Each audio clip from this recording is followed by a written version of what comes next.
লুমাজা আল্লাহর কাছে এক ভয়াবহ অপরাধ। আমাদের আশপাশে এমন কিছু মানুষ আছেন যারা সরাসরি কাউকে তুচ্ছ তাচ্ছিল্য করে কথা বলে অপমান করতে পছন্দ করেন। পবিত্র কুরআনে আল্লাহ তাআলা এই মানুষগুলোকেই লুমাজা বলে উল্লেখ করেছেন, যার শাস্তি ভয়ঙ্কর। বিস্তারিত থাকছে ডেস্ক রিপোর্টে। লুমাজা আল্লাহর কাছে এক ভয়াবহ অপরাধ। আমাদের আশপাশে এমন কিছু মানুষ আছেন যারা সরাসরি কাউকে তুচ্ছ তাচ্ছিল্য করে কথা বলে অপমান করতে পছন্দ করেন। পবিত্র কোরআনে আল্লাহ তাআলা এই মানুষগুলোকেই লুমাজা বলে উল্লেখ করেছেন, আর যার শাস্তি ভয়ঙ্কর। এসব ঠোঁটকাটা স্বভাবের লোকদের সম্পর্কে মহান আল্লাহ তাআলা সূরা হুমায়ার প্রথম আয়াতে বলেন, ওয়াইলুলিল কুল্লি হুমাজাতিল লুমাজা, অর্থ দুর্ভোগ প্রত্যেকের যে পশ্চাতে ও সম্মুখে লোকের নিন্দা করে।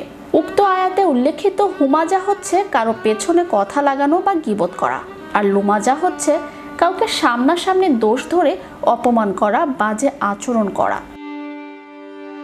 হযরত কাতাদাহ রহমতুল্লাহ বলেন যে এর ভাবার্থ হলো মুখের ভাষায় এবং চোখের ইশারায় আল্লাহর বান্দাদেরকে কষ্ট দেয়া। বর্তমান সমাজে গীবত এবং কাউকে তাচ্ছিল্য ভরে কোনো কিছু বলাটা মহামারী আকার ধারণ করেছে, অথচ মহান আল্লাহ তাআলা এই মানুষদেরকে পরিবর্তন হতে বলেছেন সূরা হুমাজাতে, নয়তো তাদের জন্য ভয়ঙ্কর শাস্তির কথা বলা হয়েছে।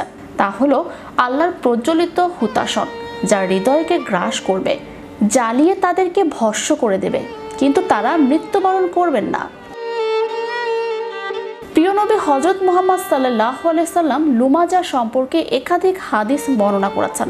যেমন হযরত আবু হুরায়রা রাদিয়াল্লাহু আনহু হতে বর্ণিত, তিনি বলেন, রাসূলুল্লাহ সাল্লাল্লাহু আলাইহি সাল্লাম ইরশাদ করেছেন, মুসলমান সেই ব্যক্তি যার জিহ্বা ও হাত থেকে অন্য মুসলমান নিরাপদ থাকে, আর মুমিন সেই ব্যক্তি যাকে মানুষ তাদের জান ও মাল সম্পর্কে সম্পূর্ণ নিরাপদ বলে মনে করে।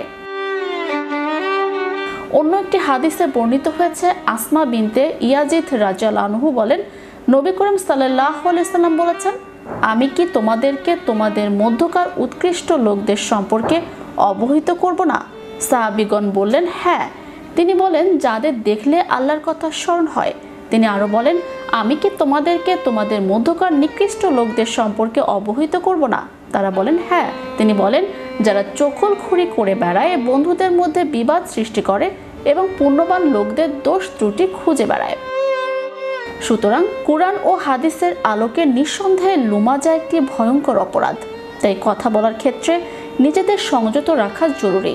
ইসলাম বিরোধী কোনো কাজে জড়িত না থাকলে কাউকে এমন কিছু বলা উচিত নয় যার ফলে সে আঘাত পায়, হৃদয় ভেঙে যায়। অন্যথায় আমরা যতই নামাজি, রোজাদার, টুপি দাড়িওয়ালা হই না কেন, তাহলে আমাদের জন্য অপেক্ষা করছে হুতামাহ নামক ভয়ঙ্কর জাহান্নাম।